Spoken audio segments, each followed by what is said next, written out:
अच्छा, जो सबसे पहले कन्फ्यूजन होती है ना, जो हमें अपने टाइम पर हमारे जहन में कन्फ्यूजन थी कि पेपर में क्या आएगा या कहाँ से आएगा। कोर सब्जेक्ट्स की अगर बात करें, पेडागोजी के नोट्स भी मैं आप लोगों के साथ शेयर कर चुका हूँ। और आपके जो पास्ट पेपर्स हैं हमारे टाइम पर जो थे, वो भी आप लोगों को मैं शेयर कर चुका हूँ बार बार। कन्फ्यूजन ये होती है कि कोर सब्जेक्ट्स में जो क्वेश्चंस आते हैं वो कहाँ से आते हैं। मैं यहाँ पर जो सबसे पहले एमसीक्यूज़ का सेक्शन है वो आप लोगों के सामने डिस्कस कर लेता हूँ। देखिए, हमारे टाइम पर इस वाले टर्म से रिलेटेड एक क्वेश्चन आया था, ठीक है, ट्राइपॉड ग्रास्प। ठीक हो गया। तो आप लोगों को जो ट्रेनिंग सेशंस के दौरान उसको मैनुअल आप बोलते हैं या सेशन बुक्स आप बोलते हैं, वो जो मिले हैं, तो उसमें आप देख लें इंग्लिश के पेपर में आप लोग इंग्लिश के सेशन बुक के अंदर आप लोगों को इस चीज़ की डेफिनेशन भी मिलेगी और साथ में इसी से रिलेटेड मज़ीद टर्म्स भी मिलेंगे। अब ट्राइपॉड ग्रास्प क्या होता है? ये हम जो लिखते हैं ना, लिखते वक्त हम पेंसिल को या मार्कर को या बाल पॉइंट को पकड़ते जैसे हैं, ठीक है, तो 3 उंगलियों से उसको पकड़ते हैं, उसको असल में बोलते हैं ट्राइपॉड ग्रास्प। क्लियर हो गया? तो कहने का मकसद ये है कि आपके जो कोर सेशंस कोर सब्जेक्ट्स हैं, ठीक है, इंग्लिश, जनरल साइंस, मैथमेटिक्स और क्या रह गया, इस्लामियात, ठीक है, उसमें आपके पेपर के अंदर आपके सामने पेडागोजिकल टर्म्स भी आएंगे। ठीक है, कोर सब्जेक्ट्स के अंदर पेडागोजिकल टर्म्स भी आएंगे और आपके जो कोर सब्जेक्ट्स हैं जो आप बच्चों को पढ़ाते हैं उसी से रिलेटेड क्वेश्चंस भी आएंगे। तो ये तो पहला एमसीक्यू आप लोगों के साथ डिस्कस किया। हमारे टाइम पर इस तरह का एक टर्म आया था ट्राइपॉड ग्रास्प के ऊपर। ये दूसरा आप देख लें, teachers discourage the use of ball points by young children because they are too small to hold a barrow at the correct. तो यहाँ पर ऑप्शंस थे पोजीशन, प्लेस, या फिर एक दो ऑप्शंस और भी थे, मुझे याद नहीं है। लेकिन अब आप इस क्वेश्चन को देख लें, ये आया था इंग्लिश के पेपर में, ठीक है। ये असल में रिलेटेड है पीडागोजी से रिलेटेड है, क्योंकि यहाँ पर टीचर क्या कर रहा है, अपने स्टूडेंट्स को सपोर्ट करने की बात हो रही है। यहाँ पर टीचर स्टूडेंट की सपोर्ट के लिए कुछ करेगा, तो वो क्या करता है, वो बॉल पॉइंट्स का जो यूज़ है उसको डिस्करेज करता है। वो जो उसके बच्चे होते हैं, स्टूडेंट्स जो होते हैं, क्योंकि उनकी उम्र कम होती है, वो बॉल पॉइंट को सही पोजीशन के ऊपर प्लेस नहीं कर सकते। ठीक है, तो यहाँ पर आई थिंक अभी मुझे याद नहीं कंफर्म, लेकिन उसमें एक टर्म था पोजीशन। ठीक है, तो यहाँ पर वो उस बॉल पॉइंट की जो चोंच है, ठीक है, जो नुक्ता होता है, वो उस करेक्ट पोजीशन के ऊपर उसको होल्ड नहीं कर सकते, उनकी उम्र कम होती है या उसको पकड़ नहीं सकते सही तरह से। तो ये अब एक पीडागोजिकल टर्म यहाँ पर है। टीचर क्या कर रहा है, सपोर्ट कर रहा है स्टूडेंट्स को। तो आपने ये चीज़ें नोट करनी है। आपके जो सेशन के बुक्स हैं कल उसको भी डिस्कस कर लेंगे, वहाँ से जो टर्म्स हैं मैं वहाँ पर वो भी आप लोगों को डिनोट करवा दूंगा। बल्कि मैं एक पीडीएफ कल रात को बना भी चुका हूँ इंग्लिश से रिलेटेड, ठीक है, तो वो आप लोगों के साथ ग्रुप में शेयर कर लूँगा। उससे आपको आइडिया हो जाएगा कि कौन कौन से टर्म्स ऐसे हैं इंपॉर्टेंट जिस पर हमारे सामने पेपर में क्वेश्चंस आ सकते हैं। क्लियर हो गया? अब थर्ड क्वेश्चन देख लें, ये एमसीक्यूज हैं, ठीक है। क्वेश्चन है, controlled writing provides learners with plenty of writing practice using correct grammar forms as opposed to. ठीक है, अब यहाँ पर कौन सा ऑप्शन आता है, यहाँ पर हमें 4 ऑप्शंस गिवन थे, ठीक है, तो उसमें एक ऑप्शन था फ्री राइटिंग। क्लियर हो गया? एक होती है राइटिंग के टेक्निक्स। अब ये आपके सेशन बुक्स के अंदर गिवन है, ये जो टर्म्स हैं राइटिंग टेक्निक्स वो आपके सेशन बुक्स के अंदर मौजूद हैं।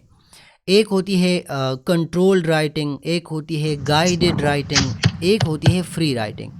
तो कंट्रोल राइटिंग क्या करता है, प्रोवाइड करता है लर्नर्स को बहुत से ऑप्शन राइटिंग के लिए, प्रैक्टिसिंग के लिए, ठीक है, using correct grammar forms. Control writing में क्या होता है, कंट्रोल राइटिंग में आप बच्चों को बताते हैं कि ये वाले रूल्स आपने फॉलो करने हैं, ग्रामर का आपने ख्याल रखना है। तो उसमें जो मतलब वो जिस चीज़ को अपोज करता है वो क्या होता है, फ्री राइटिंग। क्लियर हो गया। अब यहाँ पर ऑप्शन हमने सेलेक्ट करना था फ्री राइटिंग, हमारे टाइम पर ये वाले क्वेश्चन आए थे। तो अब आप लोग अक्सर ये क्वेश्चन पूछते हैं कि मतलब ये MCQs कहाँ से आएंगे। आइडिया आप लोगों को अभी से मैंने दिया, जो आपके ट्रेनिंग सेशंस के अंदर आपको मैनुअल्स मिले हैं, सेशन बुक्स मिले हैं, उससे आपको MCQs आते हैं। क्लियर हो गया, ज़्यादातर MCQs उससे आते हैं। अब यहाँ पर देखें, any 2 letters that make a single speech sound, मतलब 2 लेटर्स जो एक सिंगल स्पीच साउंड बना दे, उनको क्या कहते हैं? किसी को याद है ये वाला टर्म? इसको डाइग्राफ बोलते हैं। डाइग्राफ। हाँ, इसको डाइग्राफ बोलते हैं। क्लियर हो गया। तो अब ये आप अंदाज़ा लगा ले ये कहाँ से आया हुआ है। ये हमारे जो हम बच्चों को बुक्स टीच करते हैं, ठीक है, वहाँ से उठाया गया है। क्लियर हो गया।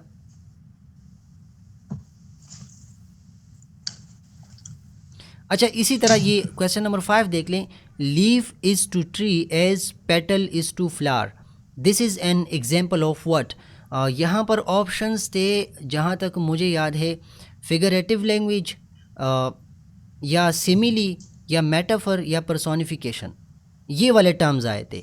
तो आप लोगों के ख्याल में ये क्या है? Leaf is to tree as petal is to flower,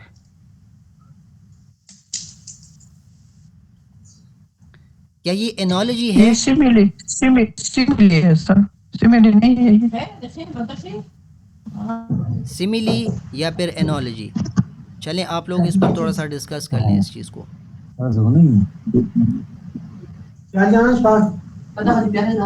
क्या ये सिमिली है या फिर ये एनोलॉजी है? एनालॉजी है। ये एनोलॉजी है। सिमिली में हम लाइक वाला वो वर्ड यूज़ करते हैं, कंपैरिजन करते हैं।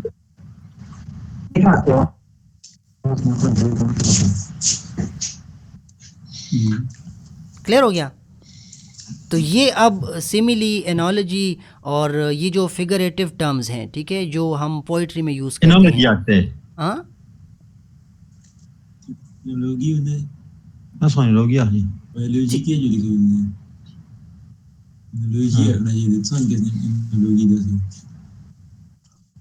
ये मैं सुना ही नहीं किसी। यार भाई काइंडली तो आप जरा ये माइक आप करें यार। अच्छा, क्वेश्चन नंबर 6 आप देख लें। Pick the odd one out in the given nouns. यहाँ पर हमें आइडिया तो मिल रहा है ना MCQs का आप लोगों को। यहाँ पर हमें 4 चीज़ें गिवन थी, तो आप लोगों ने उसमें करना क्या था, या हमने करना क्या था, हमने उसमें से एक चीज़ निकालना था जो उसके साथ मैचिंग ना हो। तो मुझे याद है, एक था टेबल, ठीक है, यहाँ पर एक था क्लॉक, एक था टाइम और एक था फ्लावर। आप लोगों के ख्याल में इसमें से जो मैचिंग नहीं है, जो मैच नहीं करता, वो कौन सा है? Table, clock, time, flower? Flower sir, flower matching नहीं है जी, फ्लावर मैचिंग नहीं है। बाकी जो चीज़ें हैं, मैंने इसका आंसर ऐसे किया था कि बाकी जो चीज़ें हैं, टेबल, क्लॉक, टाइम, ये सारे जो हैं बेजान हैं, ठीक है। और फ्लावर जो है वो एक जानदार चीज़ है, मतलब जब तक हम उसको ना तोड़ें। क्लियर हो गया।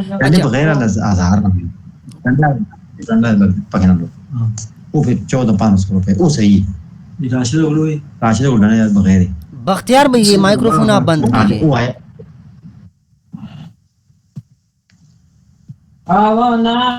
जा। सर भाई डिप्रेशन में है।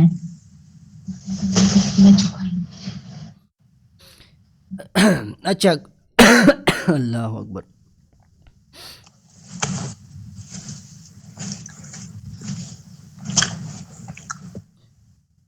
अलग क्लास के माँ और तासु गप शप को लगाओ खाजा नहीं बराबर। हाँ, क्वेश्चन नंबर 7 आप देख लें। All of the words are example of compound nouns except. यहाँ पर 4 वर्ड्स गिवन थे, ठीक है, जिसमें 3 जो थे वो कंपाउंड थे, जैसे कि फुटबॉल, क्लियर हो गया, और पोस्ट ऑफिस, इसी तरह कोई दूसरा था बैकपैक, और एक था जो कंपाउंड नाउन नहीं था। तो यहाँ पर आपको आइडिया मिल गया कि मतलब कंपाउंड नाउन्स के हवाले से क्वेश्चन आया था जो आप अपने बच्चों को क्लासरूम के अंदर पढ़ाते हैं। क्लियर हो गया। कोर सब्जेक्ट्स के पेपर इजी होते हैं, मैंने स्टार्ट में बताया था। अच्छा, यहाँ पर देख ले, ये आपके बुक से आया हुआ है जो आप बच्चों को पढ़ाते हैं। ए प्रोनाउन रेफरिंग टू वन और मोर अनस्पेसिफाइड ऑब्जेक्ट्स, एक ऐसा प्रोनाउन जो एक या एक से ज़्यादा अनस्पेसिफाइड ऑब्जेक्ट्स को डिनोट करे या उसकी तरफ इशारा करे, या फिर बीइंग्स या प्लेसेस इज कॉल्ड, क्या उसको बोलते हैं? इंडेफिनिट प्रोनाउन उसको बोलते हैं। ठीक है, तो यहाँ पर ये वाला एमसीक्यू आया था, इसमें इंडेफिनिट का ऑप्शन हमने लगाया था। क्लियर हो गया।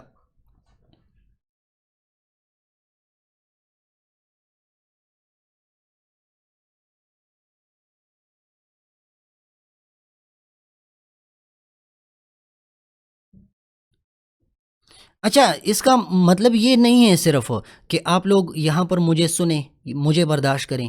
आप लोगों ने इसका पीडीएफ मैं आप लोगों के साथ ग्रुप में शेयर करूँगा। ये पूरा पीडीएफ जो है आप लोगों ने ख़ुद से इसके ऊपर रिसर्च करना है।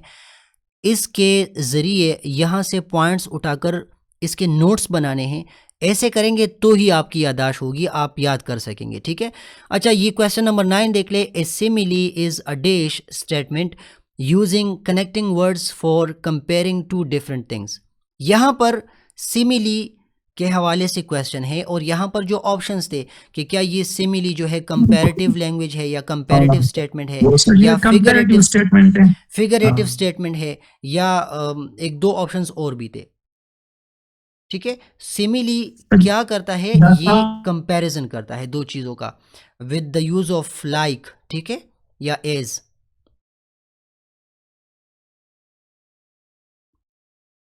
क्लियर हो गया। तो ये वाला क्वेश्चन भी आप लोगों के बुक से ही उठाया गया है। फिर आप लोगों ने अपने सेशंस के दौरान साइलेंट लेटर्स के हवाले से लाजमी पढ़ा होगा। ठीक है, यहाँ पर साइलेंट लेटर्स के जो रूल्स हैं वो आपका एक टॉपिक हो गया। ठीक है, साइलेंट लेटर्स जितने भी हैं, हम इंग्लिश में कहते हैं ना, ये वाला लेटर यहाँ पर साइलेंट होगा या ये वाला लेटर यहाँ पर साइलेंट होगा वगैरह वगैरह। तो वो रूल्स आपने सब के सब देख लेने हैं। अब यहाँ पर क्वेश्चन उन रूल्स के हवाले से है। The letter B is usually silent after the letter dash. तो अगर आप देख लें, हमारे पास एक टर्म है कॉम। ठीक है, तो एम के बाद बी क्या होता है? साइलेंट होता है। क्लियर हो गया। तो साइलेंट लेटर के रूल्स ये आपके सेशन बुक्स के अंदर ये टर्म पड़ा हुआ है। साइलेंट लेटर्स के ऊपर आप लोगों ने सेशन लिया होगा अगर आपको याद हो तो। फिर इसी तरह 11 नंबर को देख लें। What is the correct division of the word personality in terms of syllables. अच्छा, इसका यहाँ पर किया तो नहीं है, लेकिन इसकी इस तरह से डिमार्केशन करनी थी। ठीक है, मतलब इसमें 4 सिलेबल्स आएंगे, क्योंकि यहाँ पर आप लोगों को एक टॉपिक यहाँ पर मिल रहा है जो सिलेबल्स होते हैं। ठीक है, रूल्स, उसका आपने वो देखना है, रूल्स ऑफ सिलेबल्स। क्लियर हो गया। कोई भी वर्ड आपके पेपर में आएगा, आपसे कहेंगे कि इसकी correct representation in terms of syllables क्या हो सकती है, और ये अक्सर मुश्किल हो जाता है। तो जब आप रूल्स पढ़ लेंगे इसके सही तरीके से, आप लोगों को उसमें फिर मसला नहीं आएगा। अब यहाँ पर आई थिंक वोवल्स कितने हैं? ई, ओ, ए एंड आई। तो इसके 4 सिलेबल्स तो कंफर्म बनते हैं। आपने फिर रूल्स के थ्रू वो डिमार्केशन करनी है कि कैसे उसका वो सही रिप्रेजेंटेशन हम बना सकेंगे। क्लियर हो गया। जी सर, बिल्कुल। अच्छा जी, इन जी जी,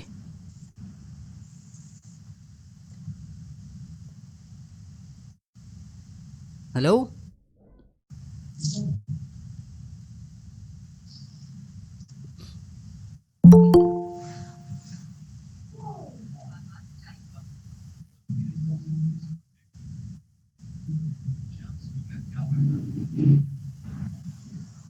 कोई मसला नहीं, जितना हो चुका है ना उसकी रिकॉर्डेड सेशन आप लोगों के साथ मैं शेयर कर लूँगा।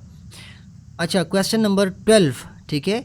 इन the techniques of how to hold a pen correctly the hand should be holding a pen at an angle of, किसी को याद है कौन से एंगल पर करेक्ट जो उसकी होल्डिंग है पेन की?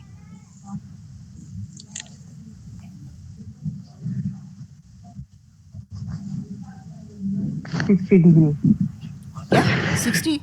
मुझे कंफर्म नहीं है, मुझे याद नहीं है इसके साथ ऑप्शंस कौन कौन से थे, लेकिन आप लोगों को टॉपिक मिल गया। ये आपके सेशंस बुक के अंदर हैं, सेशन बुक जो आपके हैं जहाँ पर आप राइटिंग स्किल्स या राइटिंग टेक्निक्स पढ़ते हैं, वहाँ पर how to hold a pen correctly, ठीक है, ये एक राइटिंग टेक्निक है, तो उसमें इसका आइडिया आपको हो जाएगा। ये आपके सेशन मैनुअल्स या सेशन बुक्स आप उसको कह लें, हैंड आउट्स कह लें, वहाँ से लिया गया है।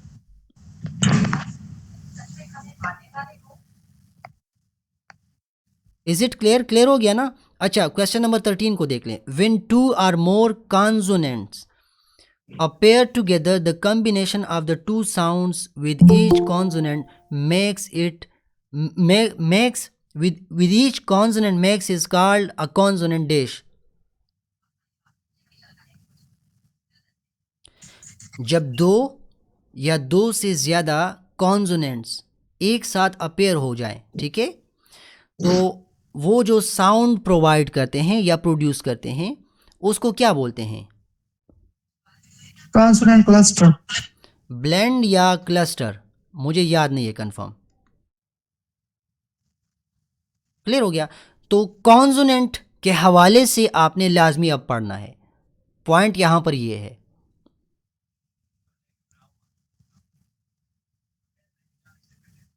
When two or more consonants appear together, the combination of the two sounds with each consonant makes is called a consonant blend या फिर consonant cluster। तो आप लोग इसका आइडिया आप लोगों को मिल गया, इसकी आपने अब स्टडी करनी है, कॉन्सोनेंट्स के हवाले से आपने पूरा पढ़ना है जी। हेलो, ये क्लस्टर है, इसमें ऑप्शन क्लस्टर। ठीक है, इसमें ऑप्शन ये वाला है, क्लस्टर वाला। क्लियर हो गया? आप लोगों के स्क्रीन के ऊपर पेपर के अंदर 4 ऑप्शंस होंगे एमसीक्यूज़ के साथ। अब मैं आपको बताऊंगा कि आपने एमसीक्यूज़ को अटेम्प्ट कैसे करना है। मैं पावर पॉइंट ओपन कर लूँगा फिर आखिर में, उससे आपको आइडिया हो जाएगा। पेपर को पास करना हमारा मकसद है, ठीक है। लास्ट क्वेश्चन डिस्कस कर लेते हैं, ये एमसीक्यू, फिर बात कर लेते हैं। Rearranging the letters in a word to make a new word is known as making dash. Anagram. ज़बरदस्त। जब हम कोई एक वर्ड उठाकर उसको उसकी जो लेटर्स होते हैं, ठीक है, उसको रिपोजिशन करते हैं, एक दूसरे के साथ चेंज कर लेते हैं ताकि कोई दूसरा मीनिंगफुल वर्ड हमारे साथ आ जाए, तो उसको क्या बोलते हैं? एनाग्राम्स। अब ये एनाग्राम क्या है, ये हम अपने स्टूडेंट्स को पढ़ाते हैं। एनाग्राम्स प्राइमरी लेवल पर काफ़ी ज़्यादा हैं। क्लियर हो गया? अच्छा, आपके इंग्लिश पेपर में इस तरह का भी क्वेश्चन आ सकता है कि एनाग्राम्स हम क्यों इसको मतलब ट्रीट करते हैं, हम पढ़ते क्यों हैं, हम इसको प्रैक्टिस में क्यों लाते हैं। तो आप लोगों के ख्याल में हम क्यों एनाग्राम्स पढ़ते हैं? For building vocabulary. हाँ, फॉर बिल्डिंग वोकैबुलरी, दाशन coherence, for coherence. Main point come देगा ना यहाँ पर। बुनियादी काम प्राइमरी लेवल पर एनाग्राम्स पढ़ाने का सबसे बड़ा जो फ़ायदा है वो है कि बच्चों की वोकैबुलरी को बिल्ड किया जाए। क्लियर हो गया? ये क्वेश्चन भी है पेपर में आगे। अच्छा, ठीक है। अच्छा, अब एमसीक्यूज़ के हवाले से एक पॉइंट आप लोग नोट कर लें। ये पावर पॉइंट आप लोगों को विजिबल तो नहीं है ना? ये फर्स्ट वाला थोड़ा एक्सप्लेन कर ले, what is tripod grasp. Tripod grasp, अच्छा, ये मैं आपको यहाँ पर बना के दिखा देता हूँ। देखें, ये आपके साथ एक क्या है, हमने लेट ज्वाइन किया इसलिए वजह से पूछ रहा हूँ। आप लोगों को वैसे इसकी रिकॉर्डेड सेशन मिलेगी। ये बॉल पॉइंट है, ठीक है, आप लोगों को नज़र आ रहा है, ठीक है। अब हम क्या करते हैं, इसको यहाँ से एक उंगली से, ठीक है, और दो ऐसे नीचे से, ऐसे होता है ना। हाँ तो ये इस चीज़ को बोलते हैं, यहाँ इस चीज़ को ऐसे जब बॉल पॉइंट को हम पकड़ते हैं तो ये क्या बनता है, ट्राइपॉड ग्रास्प इसको बोलते हैं। मतलब तीन उंगलियों में हम बाल पॉइंट को पकड़ते हैं ना लिखने के लिए, या मार्कर को पकड़ते हैं, कलम को, तो उसको बोलते हैं ट्राइपॉड ग्रास्प। ओके, क्लियर हो गया। ये आपके सेशन बुक्स जो हैं, स्टार्ट में मैंने कहा, ये आपके सेशन बुक्स जो हैं उसके अंदर साइलेंट लेटर के रूल्स, राइटिंग टेक्निक्स या राइटिंग स्किल्स, उसके अंदर ये टर्म्स मौजूद हैं। इसके अलावा कंट्रोल्ड राइटिंग, गाइडेड राइटिंग और फ्री राइटिंग, ये आपके टॉपिक्स हो गए। आप लोगों ने इनको लाजमी टच देना है, इनके ऊपर आपने काम करना है। फिर साइलेंट लेटर्स, ठीक है, digraph, anagram, simile, metaphor, personification, वो चीज़ें, ठीक है। और pick the odd one out, मतलब 3 चीज़ें एक जैसी होंगी, एक आपने निकालना है उसमें से, ठीक है। इसके ऊपर एमसीक्यूज आते हैं। और कंपाउंड नाउन जो होते हैं उसके हवाले से मैंने आपको बताया। ये सारे आपके टॉपिक्स हैं, आप लोगों ने ये याद किए तो इंशाल्लाह प्राइमरी वालों का पेपर मुश्किल नहीं होता इंग्लिश का। क्लियर हो गया। सेलेबल्स को आपने याद करना है, सेलेबल्स के रूल्स, साइलेंट लेटर के रूल्स, ठीक है। और राइटिंग टेक्निक्स के ऊपर देखें, एमसीक्यूज के अंदर तकरीबन 2-3 क्वेश्चंस आए हैं, 2-3 एमसीक्यूज आए हैं राइटिंग टेक्निक्स, ठीक है। और कॉन्सोनेंट्स के हवाले से आपने पढ़ना है, उनके रूल्स या उनकी जो टर्मिनोलॉजीज़ हैं वो आपने लाजमी पढ़नी है, तैयार करना है। एनाग्राम्स, लास्ट वाला जो क्वेश्चन हो गया। मैं आप लोगों को अभी पावर पॉइंट के ऊपर लेके जाता हूँ, आप लोगों को ज़रा पेपर के हवाले से थोड़ा सा बता देता हूँ।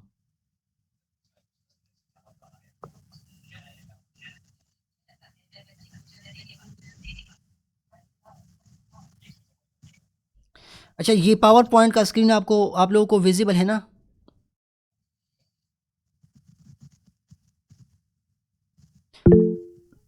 ये आप लोगों को विजिबल है? कोई मुझे जवाब दे। ये वाला। अच्छा देखें, जब आपको पेपर मिलेगा ना तो आप लोगों को सेक्शन ए, सेक्शन बी और सेक्शन सी, ये या तो एक साथ मिलेंगे, ठीक है, या फिर सेक्शन ए स्टार्ट में आप लोगों को दे देंगे। लेकिन सेक्शन ए आप लोगों से लिया नहीं जाएगा, ये आप लोगों के साथ होगा। क्लियर हो गया। अब यहाँ पर सेक्शन जी, जो एमसीक्यूज वाला सेक्शन है, हाँ, ये आपसे वापस नहीं लेते, पेपर आपको आपके साथ ही होता है। एमसीक्यूज भी आपके साथ ही होते हैं आखिर तक, और पेपर पूरा आपके साथ होता है। जी, ठीक है। तो सेक्शन ए में लेट सपोज हमारे टाइम पर इंग्लिश में आई थिंक 15 या 14 क्वेश्चंस थे। अब यहाँ तक क्वेश्चंस होंगे, 7 क्वेश्चन, साथ में 1 2 3 4 ऑप्शंस, ठीक है। इस तरह क्वेश्चंस होंगे, ऑप्शंस होंगे। तो ये आप लोगों ने इसी पेपर के अंदर नहीं करना। हाँ, अपनी आसानी के लिए ऑप्शंस को टेक कर ले यहाँ पर पेपर के अंदर ही। आप लोगों को एक्स्ट्रा जो आप लोगों को आंसर शीट मिलेगा, ये सारे एमसीक्यूज जाएंगे यहाँ पर। क्लियर हो गया। तो लोग यहाँ पर क्या कर लेते हैं, यहाँ पर सिर्फ यहाँ से क्वेश्चन नंबर लिख लेते हैं, ठीक है, क्वेश्चन नंबर, और यहाँ पर जवाबात, क्वेश्चन नंबर और बस जवाबात, ठीक है। मैं समझता हूँ इंडक्शन के पेपर्स में आपने करना ये है, बड़ा अच्छा खासा शीट मिलता है आप लोगों को। तो आप लोग इस वाले सेक्शन से क्वेश्चन भी उठा लें, ऑप्शंस भी उठा लें, और यहाँ पर हाइलाइटर के थ्रू ऑप्शन हाईलाइट कर लें। बड़ी ज़बरदस्त प्रेजेंटेशन होती है, पेपर ज़बरदस्त नज़र आएगा आप लोगों का। पॉइंट आप लोगों को मिल गया, आपने ऐसे करना है। मैं फिर नीचे अभी सेक्शन बी, सेक्शन क्या टाइम का इशू होता है ना, 3 घंटे में पेपर करना होता है, तो टाइम का इशू तो होता है ना। हम आगे से बस नंबर लिख देते हैं, साथ में कह देते फलाना क्वेश्चन का ये आंसर है। टाइम आपके साथ अच्छा खासा 3 घंटे का टाइम होता है। क्वेश्चन बी आप लिख सकते हैं, मैंने खुद लिख के हुए हैं, हालांकि मैं एक स्लो लिखने वाला बंदा हूँ, मैं आहिस्ता लिखता हूँ।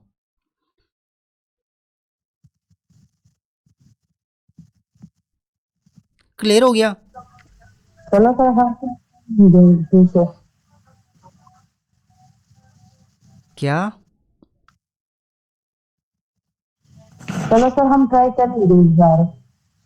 आप ऐसा करें, मैं आपको बताता हूँ ना, सर अगर इसका इसका जो सर इसका अगर मैं आपको इसका रीज़न बता देता हूँ।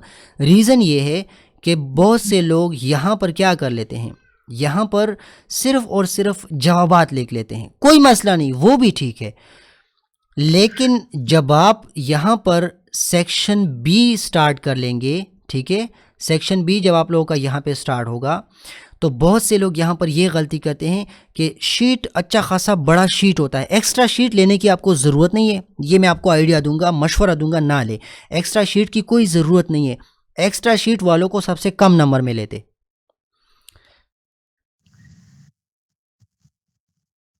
क्लियर हो गया? यहाँ पर पॉइंट ये है कि जब आप यहाँ पर शीट के अंदर क्वेश्चंस भी लिखेंगे, ऑप्शंस भी लिखेंगे, और फिर इस तरह हाइलाइटर का यूज़ आप करेंगे इस तरह से, तो आपके पेपर की प्रेजेंटेशन ज़बरदस्त होगी। फिर यहाँ पर सेक्शन बी के अंदर आप ये गलती नहीं करेंगे। आप लोगों के साथ शीट जो बाकी बचेगा, यहाँ पर सेक्शन बी में बहुत से लोग शॉर्ट क्वेश्चन को इतना इतना यहाँ तक लिखते हैं, यहाँ तक, जो कि गलत काम है। आपने शॉर्ट क्वेश्चन को ज़्यादा से ज़्यादा अगर कोई लिखना चाहे तो 6 लाइंस आपने उसका आंसर करना है। इससे ज़्यादा आपने लिखा तो मैं आप लोगों को अभी से बता रहा हूँ, फिर आप कहेंगे कि इतना ज़्यादा हमने लिखा क्यों, हमने खुद को क्यों तकाया। तो प्रेजेंटेशन स्टार्ट से ही आपके पेपर की प्रेजेंटेशन अच्छी होगी। देखें चेकर क्या करता है, वो आपका पेपर यहाँ से शुरू करेगा, यहाँ से। ये तो वो चीज़ें नहीं हैं कि ये सेक्शन उस बंदे के पास जाएगा, ये वाला उस बंदे के पास। एक ही बंदा आपके पेपर चेक करता है, और टीचर्स होते हैं तो उनको खुश करें। यहाँ पर ज़बरदस्त प्रेजेंटेशन करें एमसीक्यूज़ की, आप लोगों का इम्प्रेशन अच्छा जाएगा। ये बड़ा वैलिड पॉइंट है। अभी आपको यकीन आए ना आए, बाद में आपको पता लग जाएगा। क्लियर हो गया? जी बस ये पेपर के सर अगर हवाले हम से सिर्फ ऑप्शन लिख दे और उस ऑप्शन को हम हाईलाइट कर दे तो फिर भी प्रेजेंटेशन तो पेपर की अच्छी होगी ना। यार टाइम आपके साथ अच्छा खासा टाइम होता है, वो चेकर को आप तकलीफ देंगे, ठीक है। आपने क्या किया, यहाँ पर सिर्फ ऑप्शन लिख के ना, चेकर वहाँ पर क्वेश्चन देखेगा, यहाँ पर आपके पेपर के अंदर आंसर देखेगा। तो उसके लिए थोड़ी सी मुश्किल कर दी आपने। वो टीचर्स होते हैं, वल्ला मेरे साथ हुआ है ना ऐसे, इसलिए बता रहा हूँ। जी सर, वो फिर क्वेश्चन पेपर देखेंगे, हाँ तो उसको, और अगर आपने लिखे हो तो वो क्वेश्चन पेपर हाँ नहीं देखेंगे। तो पॉइंट तो यही है ना, मैं आपको कह रहा हूँ उसको ना तकाएं।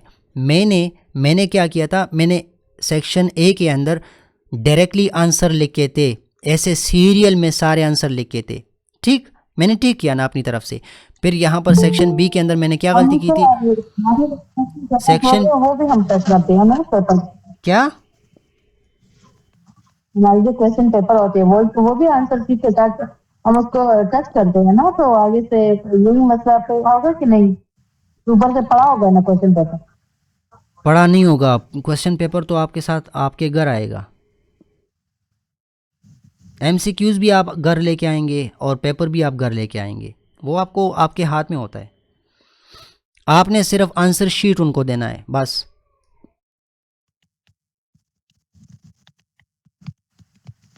अच्छा, हम तो पेपर में दोनों देते थे इस तरह, बस नंबर लिख देते, बस कहती थी ये दोनों ले लो, दोनों हम उसके साथ टच कर लेते।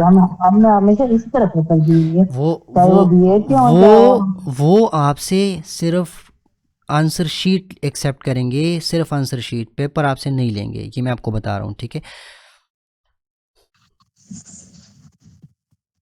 अच्छा मीटिंग का टाइम हमसे जा रहा है, हाँ हम सेक्शन बी और सेक्शन सी की तरफ जंप कर लेते हैं, ठीक है।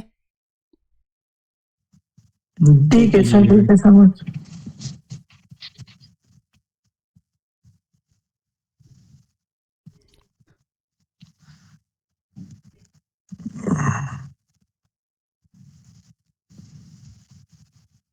मैं आप लोगों को अभी दोबारा उसी डॉक्यूमेंट के ऊपर लेकर आता हूँ।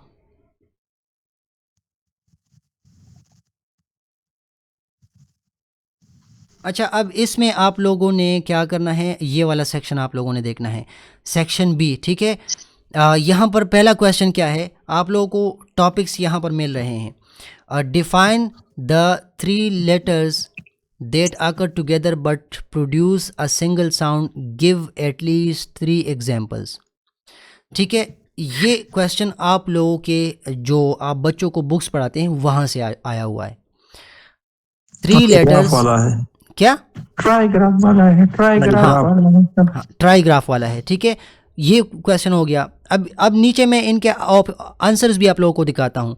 How does prediction from a picture help students improve their understanding of A text, story और पोम, डिस्कस ब्रीफली। यहाँ पर आपने शॉर्ट आंसर करना है कि मतलब बच्चे जो होते हैं वो टेक्स्ट, स्टोरी और पोम उसकी अंडरस्टैंडिंग पिक्चर्स के थ्रू, विजुअल्स, ठीक है, वो कैसे मतलब अच्छी तरह से कर लेते हैं।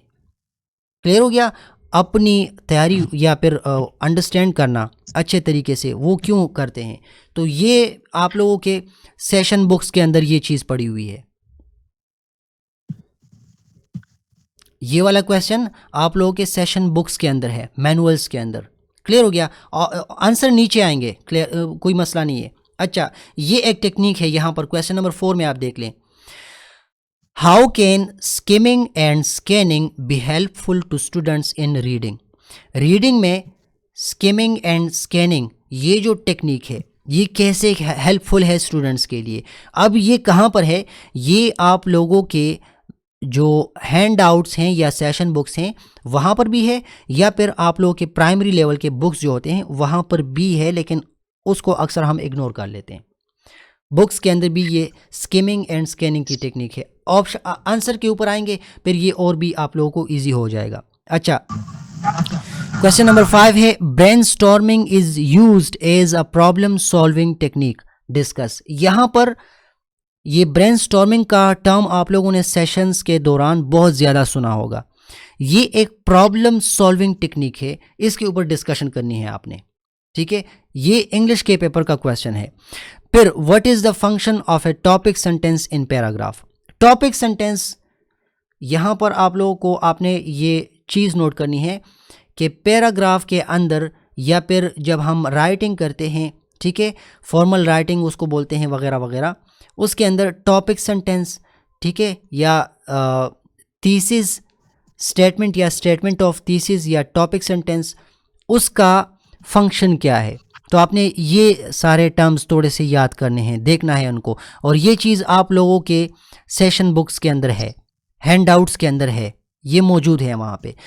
फिर क्वेश्चन नंबर 7 देख ले, how would you differentiate between a consonant blend and a digraph. Consonant blend और डाईग्राफ, ठीक है, सारी यही चीज़ें, digraph, trigraph, consonant blends, silent letters, इनके ऊपर क्वेश्चंस आते हैं।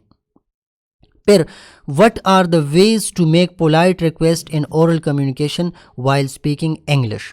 अब आप इंग्लिश स्पीकिंग के फेज़ में हैं, ठीक है, इंग्लिश स्पीक कर रहे हैं, बोल रहे हैं, वहाँ पर ओरल कम्युनिकेशन में आप लोगों ने रिक्वेस्ट करनी है, तो पोलाइट रिक्वेस्ट करने के लिए कौन कौन से तरीके हैं, व्हाट आर द वेज, वो कौन से तरीके हैं जो हम अपनाते हैं पोलाइट रिक्वेस्ट के लिए जब हम कम्युनिकेट करते हैं इंग्लिश में, ठीक है। तो ये क्या है, ये क्वेश्चन जो है आप लोगों के हैंड आउट्स के अंदर गिवन है।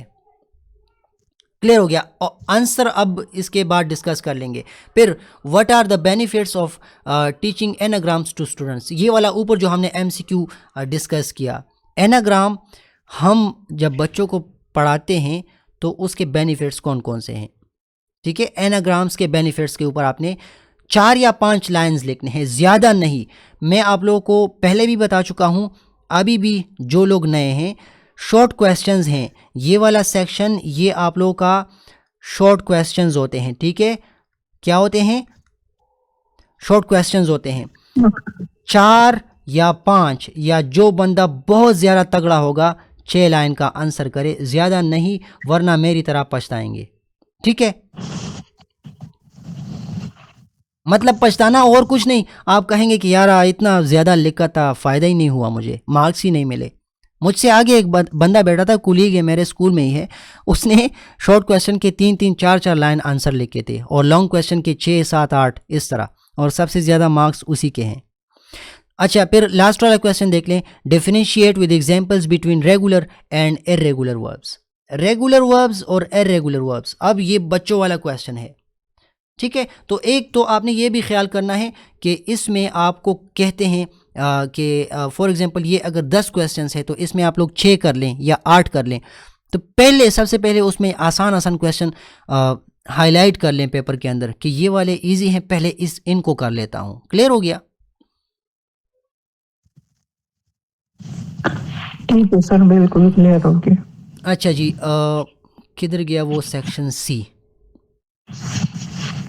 अच्छा, यहाँ पर 2 क्वेश्चंस करने होते हैं, ठीक है। 3 हमें गिवन होते हैं, हमने करने 2 हैं, ठीक है। यहाँ पर 2 क्वेश्चंस करने होते हैं। पहला क्वेश्चन यहाँ पर है, what are the key concepts, ठीक है, what are the key concepts in teaching writing skills.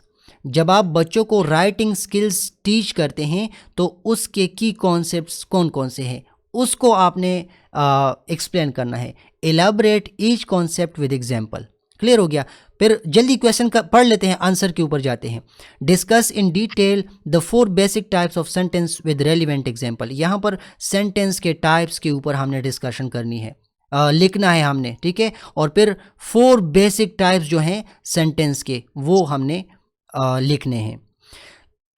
Question number 13 क्या है? Highlight and elaborate the 3 basic elements of a paragraph. मैंने ऊपर बात की पैराग्राफ से रिलेटेड टर्म्स को आप लोग देख लें, तो उसके जो एलिमेंट्स हैं, basic elements of a paragraph, उसको आपने यहाँ पर एक्सप्लेन करना है।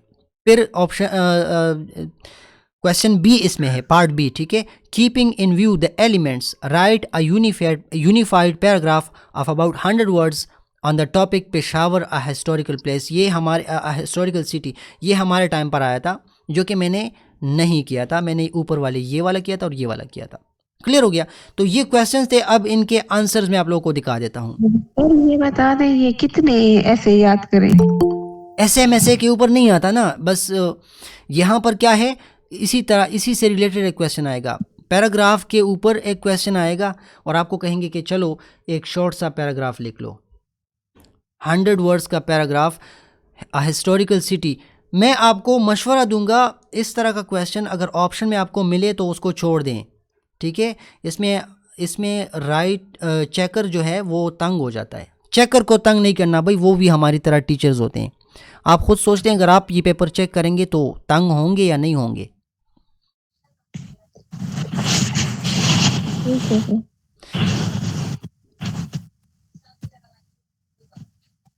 अच्छा, ये सेक्शन बी वाले वो क्वेश्चंस हैं। टाइम हमारे साथ बहुत ज़्यादा कम रह चुका है, तो इसको एक क्वेश्चन को ही डिस्कस कर लेते हैं, कोई मसला नहीं है। मैं आप लोगों को एक शॉर्ट क्वेश्चन और एक लॉन्ग क्वेश्चन आप लोगों के सामने डिस्कस कर लूँगा। देखें इसका कितना ज़बरदस्त आंसर लिखा हुआ है। सेक्शन बी में हमने एक क्वेश्चन पढ़ा कि डिफाइन द 3 लेटर्स दैट आकर together but produce a single sound. 3 letters एक साथ तो आते हैं, ठीक है, आकर टुगेदर, लेकिन साउंड उनका सिंगल प्रोड्यूस होता है, सिंगल साउंड प्रोड्यूस करते हैं, और साथ में एटलीस्ट 3 एग्जाम्पल्स। अब इन्होंने क्या किया है, आपने बस इतना ही लिखना है, वल्ला इससे ज़्यादा ना लिखें। कम अगर लिख सकते हैं किसी तरह से तो कम लिखें, ज़्यादा ना लिखें। आंसर देखें, 3 लेटर्स दैट आकर together and produce a single sound are called trigraph. In a trigraph, the 3 letters combine to make one sound, not separate sounds. बस अगर ये कोई बंदा यहाँ तक लेके तो भी एक्सेप्टेबल है। बस ये शॉर्ट क्वेश्चन है, उसने क्वेश्चन पूछा, आपने आंसर किया, डेफिनेशन ये आ गई। साथ में उन्होंने मांगे हैं 3 एग्जाम्पल्स, तो TCH as in watch, IGH in light, DGE in bridge. Clear हो गया? अब ये 3 क्या हैं? ट्राइग्राफ हैं, सिंगल साउंड प्रोड्यूस कर रहे हैं। बस ये आपका आंसर है। यहाँ पर हम क्या करते हैं, हम इस डेफिनेशन को अपनी तरफ से लंबा कर देते हैं, जो कि गलत काम है। आपने करना क्या है, बिल्कुल कंसाइज रहना है, टू द पॉइंट रहना है। किससे नहीं लिखने यहाँ पर, बस शॉर्ट क्वेश्चन का आपने टू द पॉइंट आंसर लिखा, बात ख़त्म, लाइन लगा लें और सेकंड क्वेश्चन स्टार्ट कर लें। क्लियर हो गया? ये पूरा पीडीएफ मैं आप लोगों के साथ शेयर कर लूँगा, इसका कोई टेंशन नहीं है, ठीक है। लॉन्ग क्वेश्चन के ऊपर जाते हैं क्योंकि कॉल डिस्कनेक्ट होने वाली है। अच्छा, ये सेक्शन सी कहाँ से स्टार्ट होता है? यहाँ से। बाज़ पेपरों में ऐसे क्वेश्चन आए हुए हैं जो बुक में नहीं है, और जैसे कंप्रीहेंशन के बारे में, रीडिंग कंप्रीहेंशन है, तो उसका सर क्या करेंगे, वो बुक में तो नहीं है। कोई क्वेश्चन आप मुझे व्हाट्सएप कर दें, मैं आपको बता दूंगा कि कहाँ से आया हुआ है, ठीक है। मैं देख लूँगा। वो पूरा पेपर सर मैंने आपको सेंड किया हुआ है आपके नंबर पे। ये कौन सा पेपर है? फेज 2 वाला तो ऊपर नहीं है? पता नहीं है, ऊपर लिखा नहीं हुआ कि 2 वाला है या 3 वाला है, अच्छा, लेकिन मैं देख पेपर मैंने लूँगा। सेंड किया हुआ है, पूरा पेपर सेंड किया हुआ है। उसमें 3 क्वेश्चन ऐसे हैं जो बुक में नहीं है, शार्ट में एक है और कौन लॉन्ग से में बुक भी में नहीं है? हैंड आउट्स में नहीं है या फिर? हैंड आउट में नहीं है। ठीक कंप्रीहेंशन है के ना। बारे में है, रीडिंग कंप्रीहेंशन, तो वो तो बुक में, कंप्रीहेंशन के बारे में तो नहीं है। अच्छा, मैं देख लूँगा, ठीक है। मैं वो क्वेश्चन देख लूँगा, आपको बता दूंगा कि कहाँ से आया हुआ है। ये क्वेश्चन 11 इसको डिस्कस कर लेते हैं, टाइम ख़त्म होने वाला है, ठीक है। यहाँ मुझे बस इतना बता दें, इस सेशन के अंदर जो मैं डिलीवर करना चाहता था, पेपर को अटेम्प्ट करना, टू द पॉइंट रहना, ये चीज़ें आप लोगों ने नोट की, टॉपिक्स वगैरह आप लोगों ने नोट किए? जी।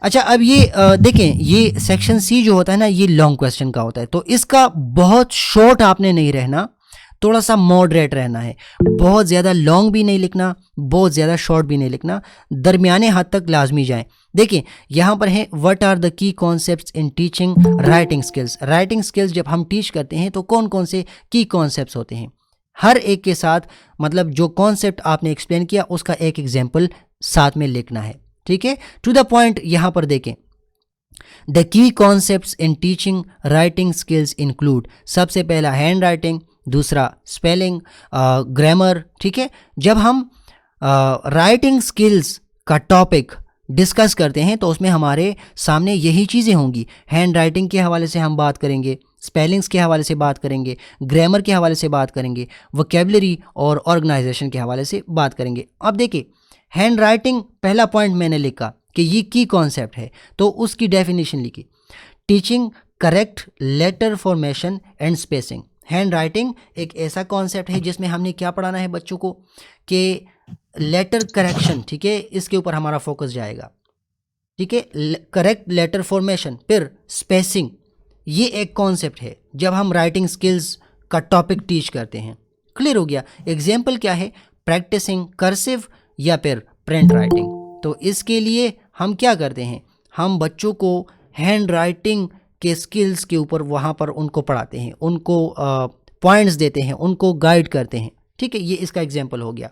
अब स्पेलिंग देख ले, helping students right words correctly, ये भी राइटिंग स्किल्स का टॉपिक जब हम टीच करते हैं या हम डिलीवर करते हैं तो हम बच्चों को कहते हैं कि बच्चे आप लोगों ने स्पेलिंग्स का ख्याल रखना है। अब स्पेलिंग्स का ख्याल वो कैसे रखेंगे कि जो वर्ड है, ठीक है, एग्जैक्टली सही लिखा जाए, ठीक है। डिक्टेशन एंड वर्ड लिस्ट, हम उनको वर्ड लिस्ट प्रोवाइड कर लेते हैं कि ये आप देख लें, इस वर्ड का ये स्पेलिंग है, इसका ये है, इसका ये है, डिक्टेट करवाते हैं बच्चों के सामने, ठीक है।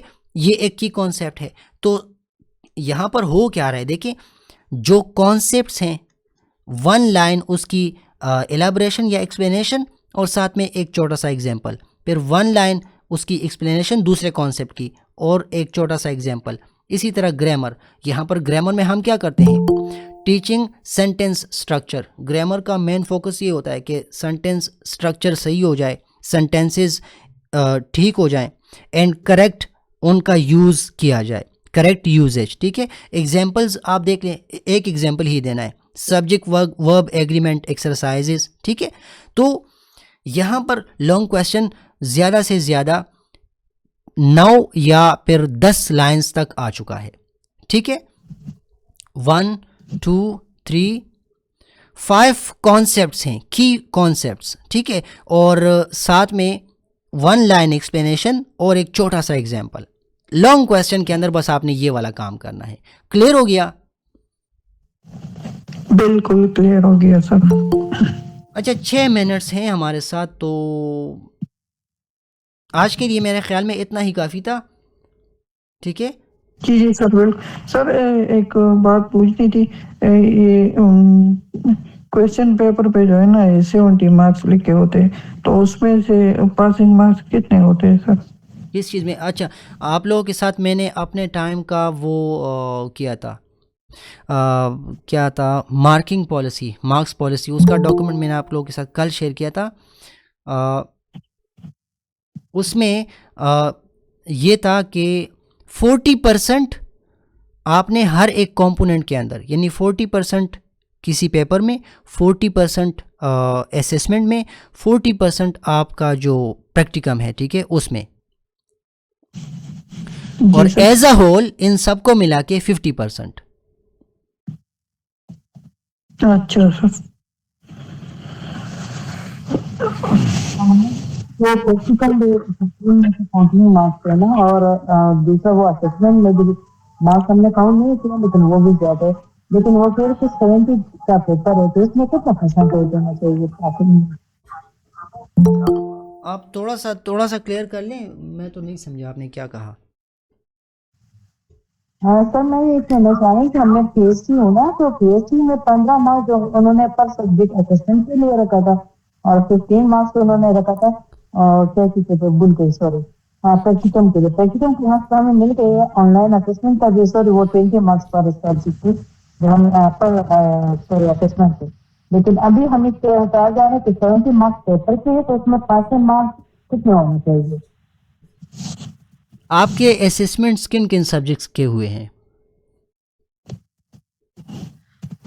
Only core subject. Core subjects के असेसमेंट हुए हैं ना, तो अगर देखें, सिंपल है, अगर आप लोगों का असेसमेंट को 20 मार्क्स मिल जाते हैं, ठीक है, और उसमें से आप लोगों के बाकी के कुछ मार्क्स प्रैक्टिकम को भी मिल जाते हैं, ठीक है, बाकी जो पेपर बच जाता है उसका फिर परसेंट आपने निकालना है। उसका परसेंट देख लें, मैं अपनी ऐसा है, मैं अपनी डीएमसी शेयर कर लूँगा आप लोगों के साथ, सेम वही रूल्स होंगे।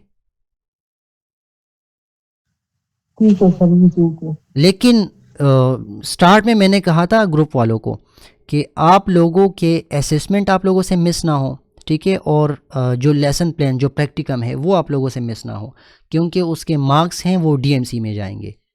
तो जो असेसमेंट और प्रैक्टिकम्स हैं वो मार्क्स एज अ होल वहाँ पर जाएंगे, और बाकी के मार्क्स वो आपके सब्जेक्ट फाइनल पेपर को मिल जाते हैं। तो हमारे टाइम पर लेट मी सी, मैं देख लूँगा, पेपर भी आप लोगों के साथ शेयर कर लूँगा, ठीक है। Okay sir. मेरे पास यहाँ पर मेरी डीएमसी कहीं पर पड़ी है, मैं देख लेता हूँ जल्दी से। हाँ, ये देखें, इस्लामियात मंथली असेसमेंट 15 असेसमेंट के नंबर्स हैं, ठीक है, और 15 मार्क्स जो हैं वो प्रैक्टिकम के हैं। तो फाइनल एग्ज़ाम कोर सब्जेक्ट्स के जो हैं वो 70 हैं, फाइनल पेपर्स के 70 मार्क्स हैं, ठीक है, और 30 ऊपर और 70 नीचे। जी सर। क्लियर हो गया? और पेडागोजी आपका 100% ही है। Okay sir. देखें, करिकुलम एंड इंस्ट्रक्शन जो सब्जेक्ट है आपका, उसके 100 मार्क्स हैं, क्लासरूम मैनेजमेंट के 100 मार्क्स हैं, एजुकेशन साइकोलॉजी के 100 मार्क्स हैं, और आईसीटी इन एजुकेशन उसके भी 100 मार्क्स हैं। एसएसटी जनरल का सेशन, इंडक्शन सेशन की बात कर रहे हैं, हाँ, उनका पेपर इंशाल्लाह 1-2 दिन के बाद डिस्कस कर लेंगे। वैसे भी आप लोगों के फाइनल पेपर्स कब से स्टार्ट हो रहे हैं? 7 जनवरी से। जी जी सर, 7 जनवरी तो से अभी स्टार्ट टाइम है, होंगे। एसएसटी जनरल, सीटी, डीएम, उनका पेपर भी डिस्कस कर लेंगे इंशाल्लाह। सर ये पेडागोजी वाले कब करेंगे डिस्कस? जब पेपर होगा उससे एक दिन पहले। एक दिन पहले अभी से कर लेना, अभी टाइम है ना। अभी ये मुझे मैंने एसएसटी का कोर्स स्टार्ट किया था जो कि अभी तक ख़त्म नहीं हुआ। अच्छा वो, अच्छा मैंने कहा ये जो इस वाले आईसीटी की बुक है और हेड आउट है, उसका पीडीएफ मैं शेयर कर पेडागॉजी। लूँगा आईसीटी का इंशाल्लाह, वो एक सेशन के अंदर ही कवर हो जाएगा। या तो मुझे ऐसे लगता है क्योंकि मैं खुद आईटी वाला बंदा हूँ, लेकिन हो जाएगा, वो इजी है, टू द पॉइंट क्वेश्चंस होते हैं वही आते हैं, साइकोलॉजी। हो जाएगा इंशाल्लाह, अल्लाह खैर करेगा। मुश्किल नहीं है वैसे ही, हमें मुश्किल लगते हैं, लेकिन जब एक बार आप स्टार्ट लेंगे ना आपको पता लग जाएगा। जैसे असेसमेंट आप लोगों के हो गए, प्रैक्टिकम्स हो गए, ये भी हो वो जाएगा। तो अच्छा है। ये भी है, यहाँ पे पहले जरा पेपरों से पहले कुछ दिन पहले कर ले तो बेहतर होगा, मतलब कुछ फिर याद भी कर लेगा ना। अभी कर तो रही है याद, लेकिन डिस्कस नहीं किया आपके साथ। ठीक है, मैं कोशिश कर लूँगा। ठीक है, कॉल ख़त्म होने वाली है,